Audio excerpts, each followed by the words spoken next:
ভারতের পূর্বাঞ্চলে নির্মাণাধীন টিপাই বাঁধের কারণে দেশের প্রায় অর্ধেক এলাকা ক্ষতিগ্রস্ত হবে। তাই টিপাই বাঁধ বন্ধের দাবিতে প্রতিবাদ করেছে বাংলাদেশ পরিবেশ আন্দোলন। এদিকে দূষণ রোধে জনসচেতনতা বাড়াতে ঝাড়ু দেয়া কর্মসূচি পালন করেছে পরিবেশ বাঁচাও আন্দোলন। জুনায়েদ আলী সাকির রিপোর্ট।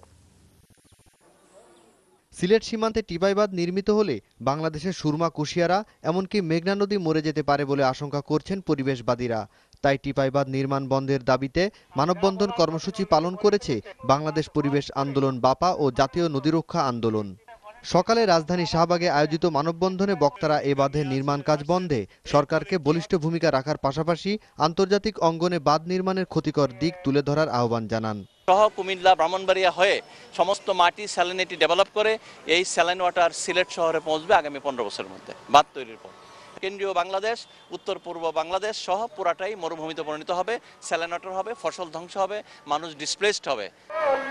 এদিকে বায়ু দূষণ রোধে রাজধানীতে সচেতনতা বাড়াতে পরিচ্ছন্নতা কর্মসূচি পালন করা হয়। পরিবেশ বাঁচাও আন্দোলন পাওয়ার আয়োজনে এতে অংশ নেন ইউনাইটেড ইন্টারন্যাশনাল ইউনিভার্সিটি এবং এশিয়া প্যাসিফিক ইউনিভার্সিটির ছাত্র শিক্ষকরা।